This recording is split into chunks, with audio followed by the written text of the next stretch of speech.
to the Simplicity of Health podcast. I am Brandon Vanderveen, PhD. And this week's podcast, I interviewed a good friend and actually brother-in-law, Joshua James Riebock. Josh is married to my sister, but more importantly, he is a best-selling author. He maintains a regular speaking schedule. He's a poet. He's a brilliant guy. And he really is just one of those people where after you leave a conversation with him, you feel just like a better human being. He really has an incredible way of understanding people and speaking to people. He is, again, a brilliant creative. He's a poet and a writer, and he knows words well, and he knows the human condition well. So it's a little bit different of a podcast. It's not necessarily based in the scientific literature, but it's about the process of maintaining health, pursuing health. We get into some of his background and the difficulties of maintaining a healthy lifestyle and pursuing a healthy lifestyle. Again, I think he's one of the most brilliant individuals I've been blessed with knowing. So I hope you enjoy the podcast. We did have some difficulty with Zoom. He's in New York. I'm in South Carolina. So the internet in New York and the internet here obviously aren't great, but we worked through it. So hopefully it works out. And I do apologize for any of the cuts and clips and mutes, but I think we got a majority of the good content. So I hope you enjoy, and thank you much. So thank you, Josh, for joining me. Welcome to the Simplicity of Health podcast. I really appreciate you taking the time. I know things are crazy in New York City right now, but I want to get started with just a super simple, broad question of what is health to you? How do you define health?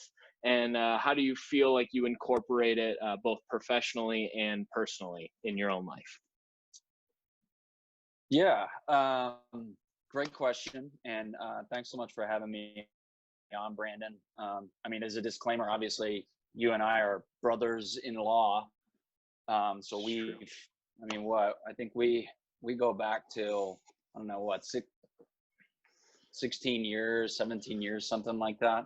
So anyway, so this is a privilege to be on. But when I think of that question, because my brain thinks narratively, I kind of immediately flash back to sort of the beginning of my life narrative. And I think back to how did I see health modeled? And I say that I think a lot of my life has been deconstructing how I used to define health before I can kind of construct it anew. And I grew up in a household where there wasn't a lot of visible prioritization of health. And what I mean by that is we ate pretty poorly. It was usually Pizza Hut or fast food. My family, even beyond like the food component of health, both my parents were addicts in their own right. My dad was an alcoholic. I lived in a house of hoarding. So if you've ever seen like the show Hoarders, I don't know what network it's on, but that was very similar to my upbringing. So it was 13 cats and rooms you couldn't get into because the garbage was piled so high, and you would walk on the carpets and they would crunch just with cat urine and grime. And so not only was that obviously impacting my physical health, but it was impacting my mental health beyond that. There wasn't a whole lot demonstrated for me in the realm of like physical exercise. My dad had been really sick from the time he was a pretty young man. He had his first heart attack at the age of 30. He had a heart transplant when I was 15. And at that point, he was in his mid-50s, but this was more at the advent of heart transplants. So he was a rickety man following the surgery. So he really wasn't capable of doing a whole lot of exercise. I mean, to add another layer to all that, my parents had a pretty tumultuous marriage.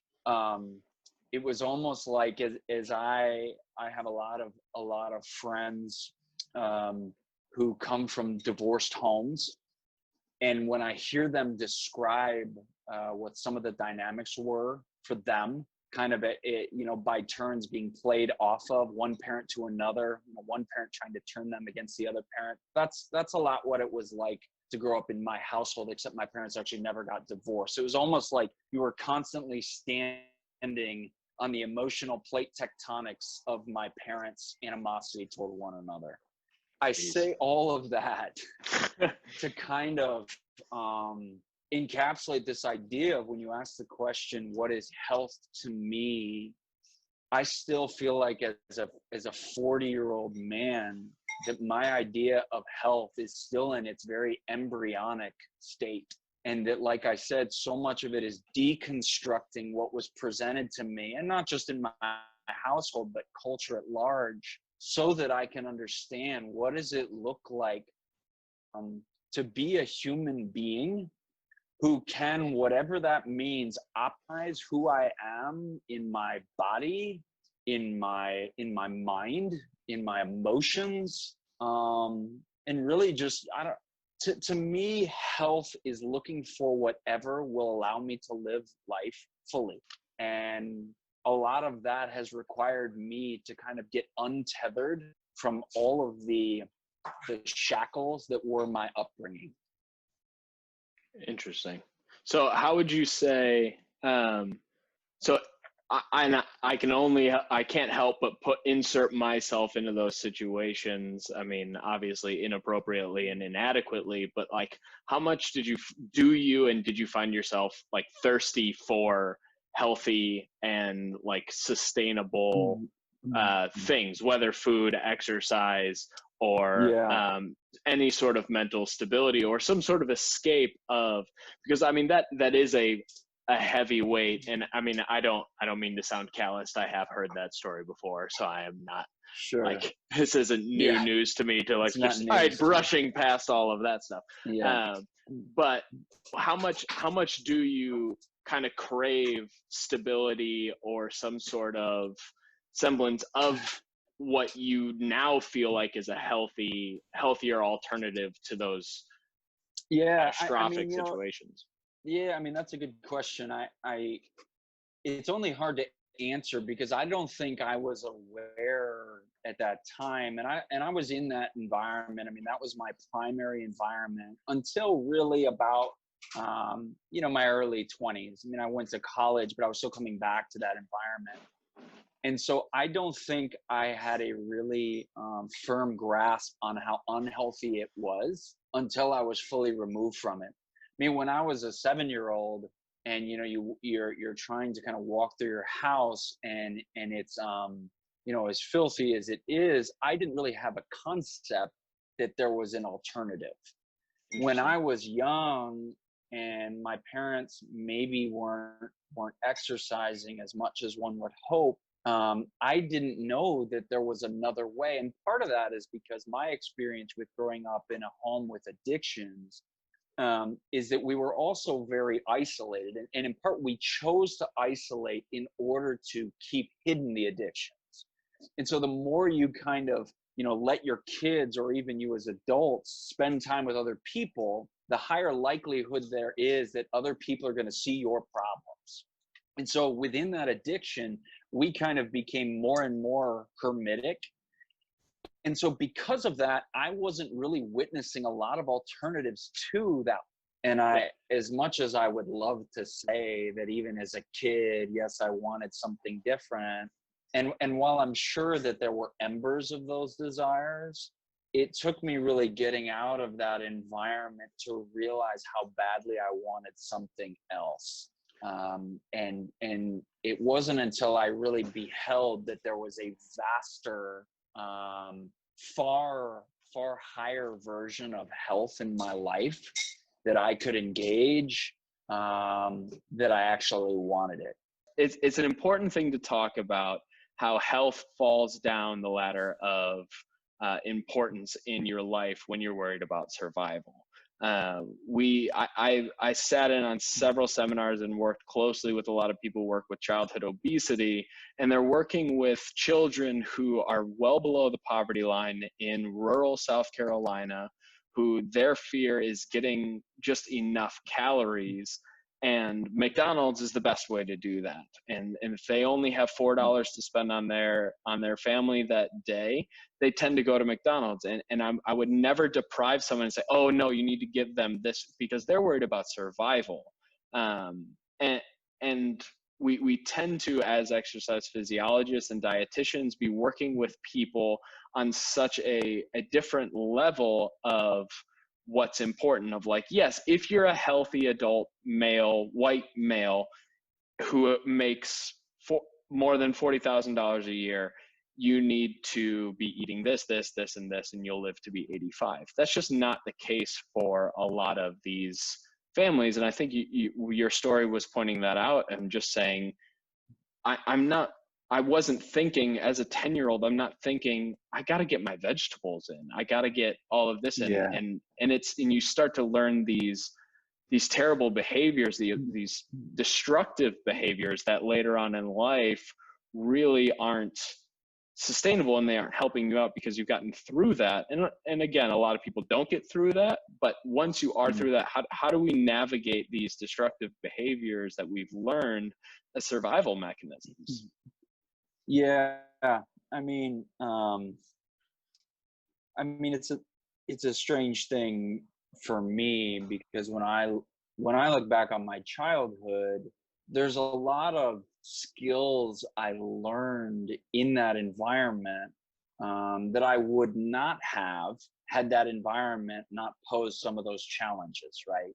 I mean, it's like you hear all the time about how adversity it can really mold extraordinary things in people, right? And I think I learned a lot from that adversity, but some of the things I learned in order to survive at some point exhausted their usefulness. And this is something that in my most kind of recent cycle of therapy, my therapist has discussed with me at length. And but she's posed this question of, what survival tactics did you learn that you needed in order to survive that environment that no longer apply to your life because your environment is now, no longer the same. And so I thought about that, and we discussed that. And just to provide one example, at one point Judy asked me, she said, Josh, you've articulated to me repeatedly that you think you are a failure and you think you are stupid. And, and I'm not, crying in therapy or whatever. I nod and I say, yeah, that's very much my internal reality. Sounds And about right. She has said to me, but can you point to some kind of empirical evidence in your adult life that affirms that idea? Like, what is happening in your life outside of you that is telling you you are stupid and that you're a failure? And I have been really, really fortunate throughout my life, but specific to this conversation as an adult, to have so many encouraging people, to be really, really, I've been really lucky at times, and then have so many people who have just advocated for me in my career. So I've been really, really fortunate. And so when Judy poses that question to me and she says, what in your life, in your kind of material life, in the circumstances of your life, reinforced you that you're a failure or stupid, I'm kind of left scratching my head. And what I've realized and what she has helped me learn is that as a kid, I learned those things from my environment, that I was a failure and that I was stupid. And then I hung on to those things because they were a way of bracing and staving off more pain and more disappointment. If I go into a situation as a kid going, I'm a failure and I'm stupid, then I'm not going to raise my hand in class and embarrass myself. If I go into a tryout for, theater as a 14-year-old going, I'm a failure, then I kind of, in theory, cap the disappointment that might cascade over me if I don't get the part that I really wanted.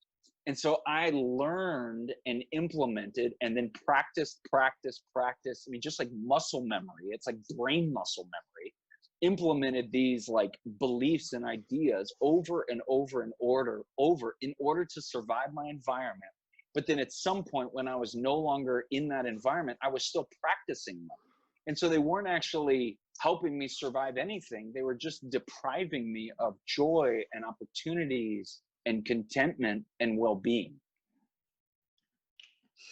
Yeah, and I think that brings up several more ideas of the importance of recognizing the situations that you're in, the detriment that is being brought upon those situations, and realizing once you may be out of them, or how to get out of them, or what are the behaviors of the situations that are perpetuating those destructive things. Because for you, it was fortunate of adulthood. Once you're out of adulthood, you have tremendous skill in several aspects to be very fortunate to get out of that with a lot of your skills. Whether you think you're a failure or not, you're very successful and very good at what you do.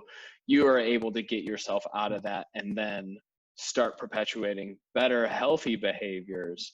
Whereas it's so hard to realize that you're in an unhealthy situation, because there are a lot of adults who stay in those perpetual bad situations and continue. But yeah, it's and I so I want to ask, and I want to probe now, like where is, so in the aspects of exercise and diet, this becomes very difficult. But what kind of is your mental status through a lot of these things? And you touched on some of the just feeling like a failure in the perpetual cycle that puts you in. But like, how do you change your kind of frame of mind, or like how do you understand what your brain is trying to tell you or interpreting your behaviors? Yeah. I mean, wouldn't that be awesome if it was like simple answer, I did this and I felt better? Yeah, that would be great. I mean, honestly, it's like, I don't know. I mean, my honest answer is I have no idea. I've learned some things that are helpful. I guess the term I hear a lot that my therapist uses a lot with me is about managing it. And some of those things for me mean, one, going to therapy. I mean, for me, it's like, I mean, engaging my mental health with the passion that I would my physical health. And I think in some ways I was late to the game with that, but like the basics for me were in part not feeling ashamed of the fact that I had some mental knots to untie, to quote What About Bob, but not feeling ashamed of that. Not feeling ashamed of that, not feeling like even that in itself suggested that I was a failure. I mean, the metaphors for it are just like infinite, but it's like, should you feel ashamed if you have a broken bone and need to go to the hospital? I mean, unless you did something really stupid, probably not. But it's like, but similarly, it's like if I need to take some measures to assist my mental health, there's no reason to be ashamed about that. But I was for a long time. And I feel like for a long time, I even had a stigma about that. So that was critical for me.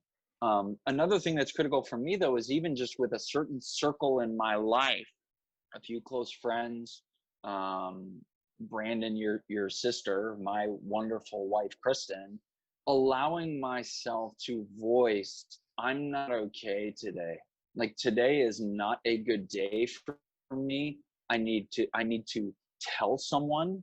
I need to kind of get this out of me and allow somebody to step into that space where I am, where I might be feeling like I'm kind of like falling down the cliff, and allow someone, even in a moment, to serve as the rope that I can hang on to.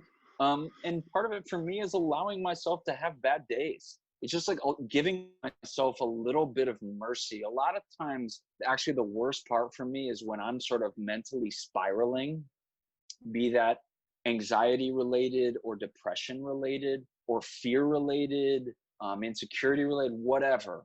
A lot of times the worst part isn't kind of the initial blast of anxiety.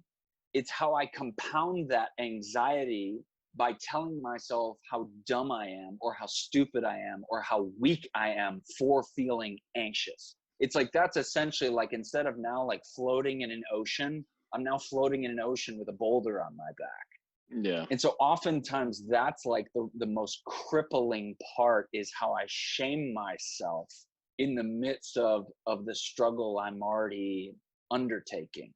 And so those elements for me have been critical on a more external level. So when I was in college, my second year of college, second year out of what felt like 2 decades of college, but in my A lot of people go to college for college, 7 years. yeah, exactly. Except they're not called doctors in my case. Yeah. But so like in my second year of college, though, I lived with this football player, this amazing guy.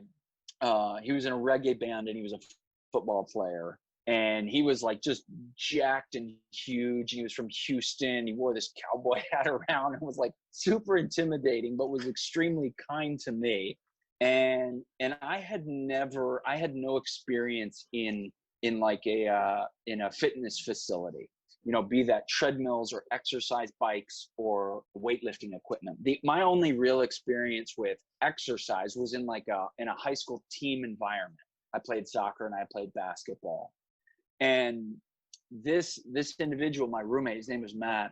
Matt said to me, it was toward the end of our sophomore year, he said, "Hey, would you if ever you would like to go and learn how to kind of use the equipment in the college fitness facility, I'd be happy to take you." I was terrified, but for whatever reason, I just had like this sort of uncommon courage for me in that particular day. I said I would love to go. So that was about 20 years ago ish. And for the better part of the last 20 years, I've exercised 4 to 5 days a week for the last 20 years from the time that I started. And I've had my droughts in the midst of that, but that has played such a critical role, not just in my physical health, but in my mental health. I exercise at the end of every day. Like all the demons that exercise in the morning, I just don't understand those people. Like, I think they've got them, like, they're like, I don't know, drinking the Edgar Allan Poe potion every morning. Yeah, like that's crazy to me. I don't understand it. But The workout at 6 a.m.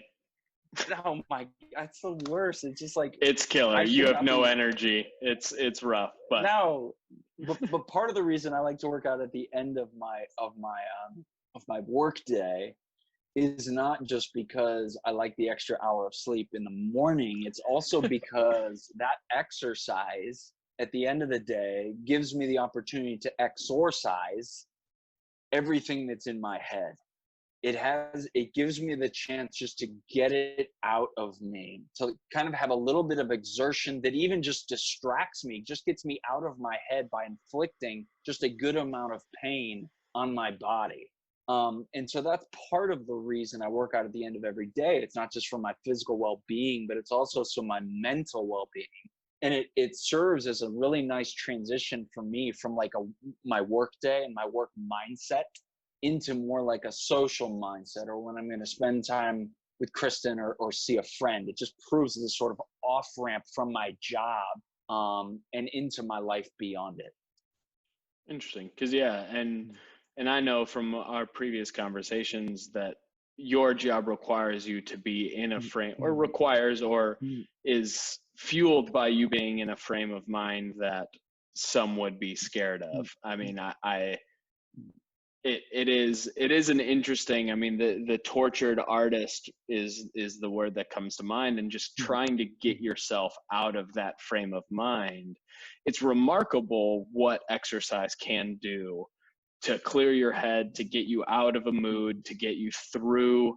And it's really why I found myself just enthralled with this field. It's like, I was very depressed through college, but I always knew I had an hour and a half and 2 hours of something that I knew I could do well. I knew how to do it. I could take control of it. And it got me out of my loneliness, my depression.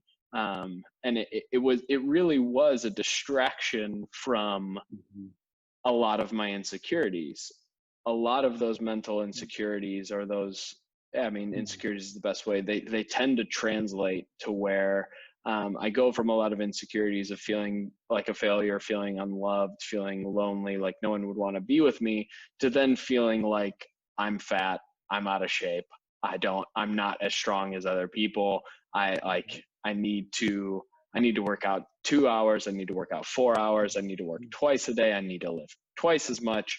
I tend to then spiral into these insecurities of anorexia, of binge eating, because I feel like I'm anorexic, and I mean that is just anorexia nervosa by definition, and I've fallen victim to that a lot. And I don't feel like that's really appreciated among exercisers a lot, is because a lot of it is it gets manifested is we like the way that we look, we like the way that we feel after we exercise, but we also like the way that it makes us look. As someone, I know we've had conversations about this, to where we tend to fall victim to a lot of these physical attributes, and it kind of controls our life. How did you find, because you no longer, I mean, you may struggle with that still, but you're no longer 250, or what did you get up to 240 and just moving a bunch of weight? 220. My bad. Yeah. But how did you find yourself getting out of that, and or I mean, talk about your downward spiral and then resurrection, if you will. Yeah, I mean that makes it sound way better than it probably feels to me. But so thank you.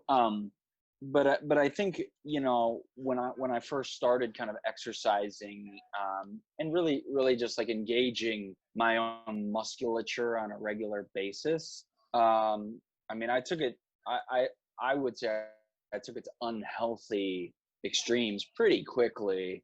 And I don't know all the reasons why. I don't understand all the reasons why, but I think at some point, you know, like you were saying, there was no amount of mass or strength I was going to put on that was going to allow me to feel strong. Like that voice, in other words, that voice in my head telling me I was ugly and weak was way stronger than any muscle I was going to gain.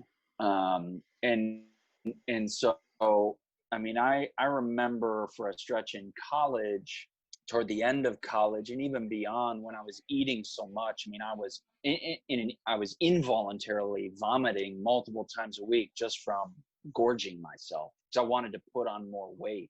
And I started, I think, I don't know all the reasons I started to get out of that. I mean, sometimes it's like you look back on parts of your life and it's like you try to reason why things happen. And sometimes I think we just, you know, from a narrative standpoint, we just come up with reasons because then it makes more sense, even though if we don't really know those are the reasons why we started to change our behavior. I think some of it for me was it probably just didn't feel good anymore. Like what I was doing to my body probably just didn't feel good. I think one of the things that helped me is I finally got some other passions in my life. Like a lot of what exercise became for me, I think for some people, exercise, like they love it. And it's like, it's their craft. For me, it was never my craft. It was for me wanting to be healthy. And it was just for me an escape hatch from misery for an hour. And so as soon as I started to find other joys in my life, I became less reliant upon exercise to rescue me from misery. And it could actually function in a way that for me was far more appropriate.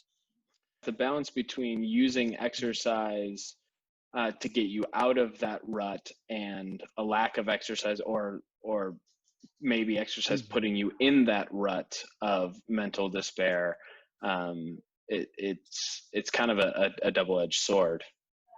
Yeah, but I think it's similar. I mean, that's how I've experienced most things in life. I mean, I mean, it's like even for me, like these soaring, you know, successes that certain people have in their careers, or some of the modest successes I've had in my career, a lot of times those feel as fleeting as some of the exercise triumphs I had 20 years ago. It's like, it's great. It's good for like 2 hours. And then I was right back going, actually, I think I do suck. And so those things were never like, they were never strong enough to kind of support what was going on in my head or to override it.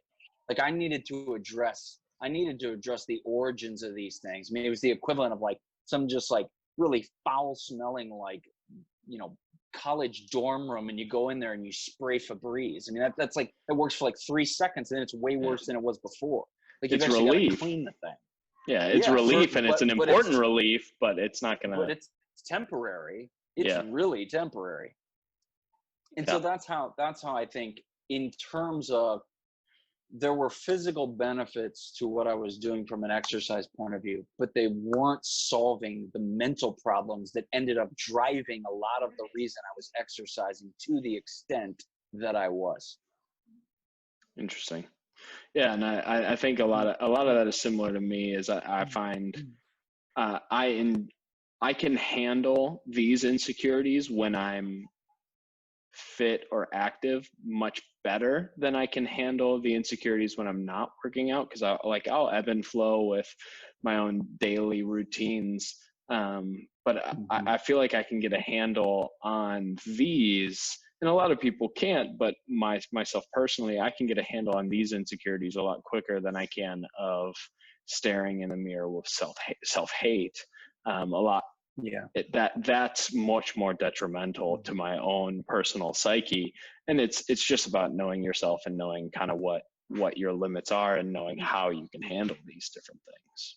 Yeah, and in a broader sense for me too, with, you know, specific to the exercise, it also became a question of, you know, for my life, sustainability, because the weight that I had put on in terms of muscle, and fat as well, but the weight that I had put on, and what that required of me from an exercise commitment, that to me wasn't sustainable for me beyond like 25, or maybe I just didn't want it to be sustainable.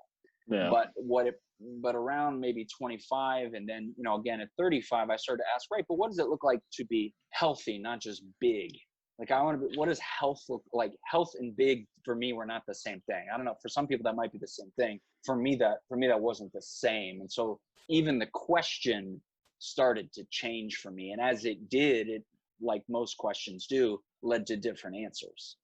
Well, and the perfect example of that is someone like Arnold Schwarzenegger. I mean, he's mainstream for sure, but like, he was a monster until he was 30, and then he realizes, you know what, I kind of want to do other things. I have other passions. I need to be healthy and sustainable, because you can't be Mr. Olympia for 15 years. You can be it for 7 if you're a physical specimen, but like, it really is not sustainable. I do want to transition, so I get it in, is just your own professional. I know you're a writer. I'm a big fan of your writing. Your creative process it's extremely interesting and thought-provoking. But how do you feel that your professional goals and processes contribute to either your own personal health and maybe the health and mental health or physical health of your reader? You know, I mean, honestly, I as it pertains to me, I'm grateful for language. I'm grateful for the craft of writing, because it is I mean, even when I didn't know it was my therapist, you know, even when I didn't know that I was laying on the proverbial couch with a counselor, writing was serving as that counselor. It was a space in which I could process. It was a space in which I could find out who I was. And it continues to be that. I'm grateful that now it's not the only space where that happens, but for a long time it was the only space in which I feel like I could really find out who I was. And so in that way, it was critical for me. And as far as, you know, and remains so, but as far as like other, you know, the mental health of my readers, or people who know my work, you know, I don't even think about it. And I think the reason I don't think about it is because I'm not sure it helps the work. You know, Interesting. if I, yeah, I mean, really just in general, when I'm writing, I rarely think about, let me rephrase that. If I'm thinking about readers while I'm writing, it usually makes my work worse. Interesting. Yeah, I mean, and I think there's other people who can, that benefits. It's like that benefits the alchemy. For me, it pollutes it, it contaminates it. Like for me, writing is more of a process. My process is much more about like you just kind of wander off into your own uncanny valley and just like, you know, find out what ghosts leave with you. And so for me, that's fine. But it's like if I have other people in mind in the process, then I start to question the ghosts that walk with me and might tell some of them to stay behind when really they're the one that might most need to come out. And so for me, it's a very like sort of like it's like self-sequestration, you know. I mean, T.S. Eliot, you know, he has a quote, and he talks about art in general, but I think it applies certainly to writing. And he said, you know, art is the process of self-extinction. I don't know what he meant, but part of what that means to me is that you can't be thinking about what other people are going to think of you and make great art. Like it has to be it has to be completely like shameless in that way, where you go, this isn't about what other people think. This isn't even about what I'm doing for other people. Because as soon as you start thinking of that, it's bringing it back to you. And I'm not sure that that's the best ecosystem in which great art grows. For some people, it might be, but for me, that has not proven to be the case. So it's much more about trying to forget everybody and just go.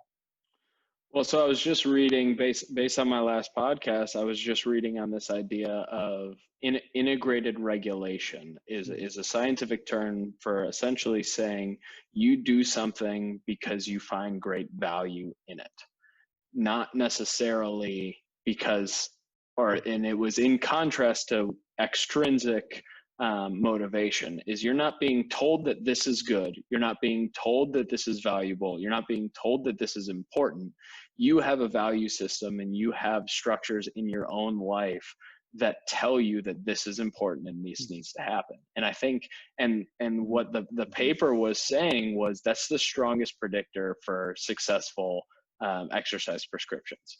Whether or not you make it through a 6-month exercise regimen is predicated on the idea that you believe it is valuable and it is worthwhile, not because some influencer or some health expert told you that this is going to change your life.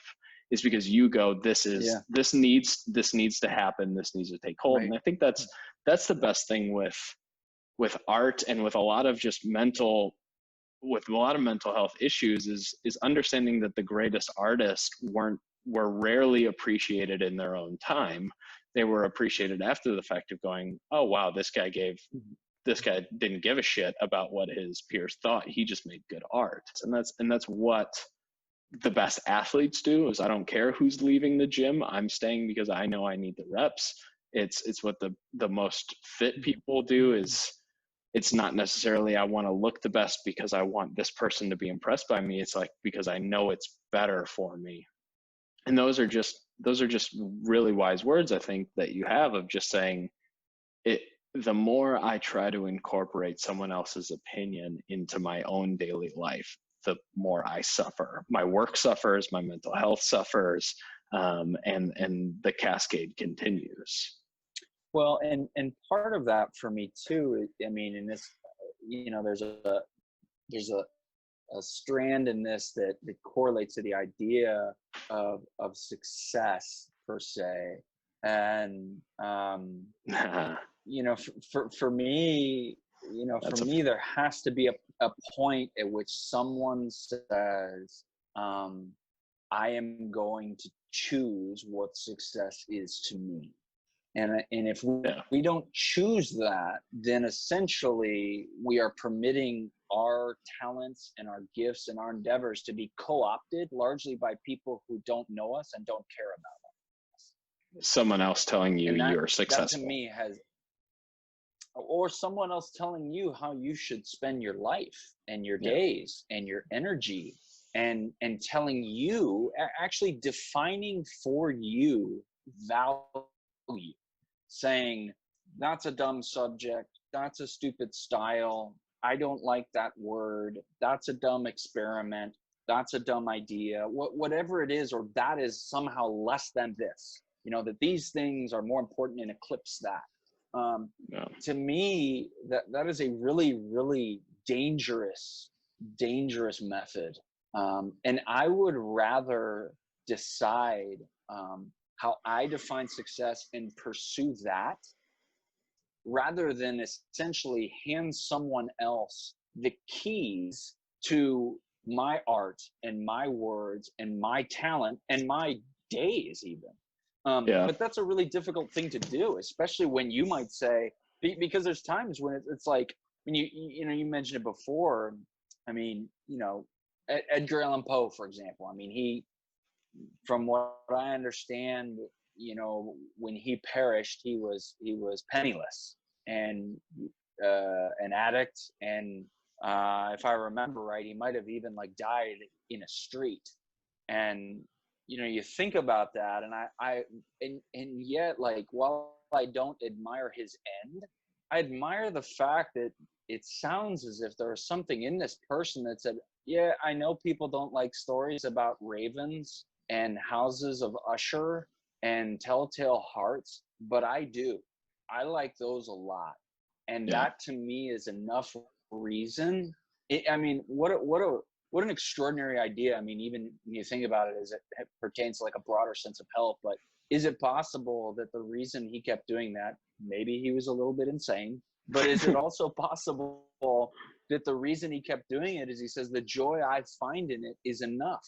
That's enough for me. Even if nobody else, joins me in that, that's enough for me. And there's a poet named Charles Bukowski, and he says, once you discover like a passion, that's the term he uses, your passion. He says it's your responsibility to be reduced to ashes by it, and that you would just follow your passion so mercilessly that it would just consume you. And while I understand that can be like, maybe lead us to maybe some unhealthy places. I mean, I think one of the most liberating concepts, the philosopher Joseph Campbell talks about it. He's this master of narrative, wrote this really seminal book for modern narrative called The Hero with a Thousand Faces. And he says, follow your bliss, follow your bliss. And I think about that in the context of like my arts. I think about that in the context of, whatever somebody might undertake. But this idea of allow your bliss to be your guide, rather than like selling your gift for somebody else's purposes, again, who in all likelihood doesn't care about you at all. Yeah. And I think there's something to speak for what the joy that you get from producing something that you are proud of, or the joy that you get from accomplishing something that you set out to do. And it really is, that's what you should be shooting for. And I have this belief of what health is to me is being able to do what you want to do.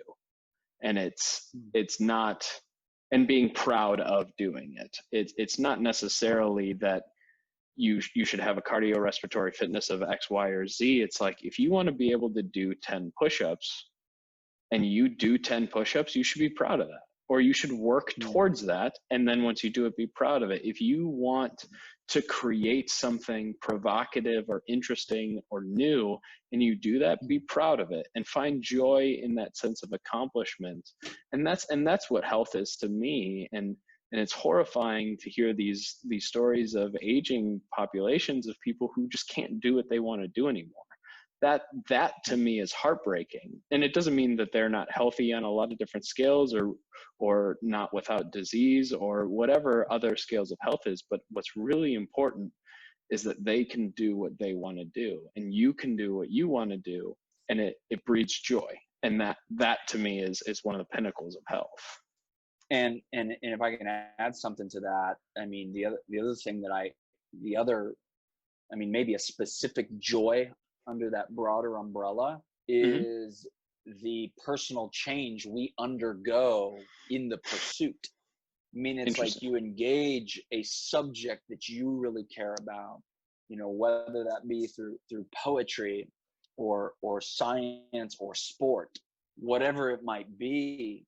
But who that pursuit makes us in the process, to me, that is going to have the most lasting effect on everybody around us. It's who we become in the midst of our pursuits, not like the actual product per se at the end of our pursuit. Like, I mean, the who you become, Brandon, in the process of whatever you're undertaking professionally is going to impact me as your friend and brother far more than whatever this undertaking produces on the other side.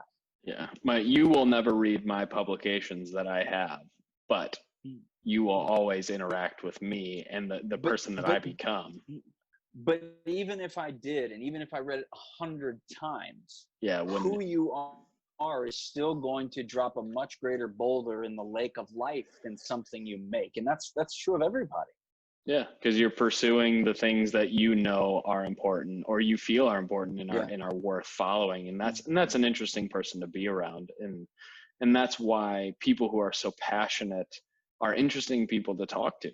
I mean, they really are people who are these people who live or die by these different things. It's like, we may not talk every week or be able to talk every day for a week because you're kind of myopic in how you live your life, but I want to talk to you about your passion. And that's what I'm interested in. And tell me about how you have changed your life to reach these goals. That's interesting. And that's worth talking to and worth listening to. Mm-hmm. Right. Yeah. Well, I'm reminded of I think it's Jim Carrey talks about how, I think it's Jim Carrey. He tells this story about how, a lot of people say, well, it's risky to go into the arts or to live the dream, so to speak, at least, specific to a career or a craft. And he tells a story about how, I think he was telling a story about his father, who was an electrician or something like that for a number of years. And after decades, he was let go. He was fired. And for Jim Carrey, while sobering, it was also liberating, because there's a sort of illusion that certain pursuits are more secure than others. It's a bit of an illusion. Like security in a lot of these professions, a lot of times it doesn't exist the way we like to think it does. And so Jim Carrey, he goes on and he says, you could fail at something you don't love. So you might as well take a chance of succeeding at something you do love.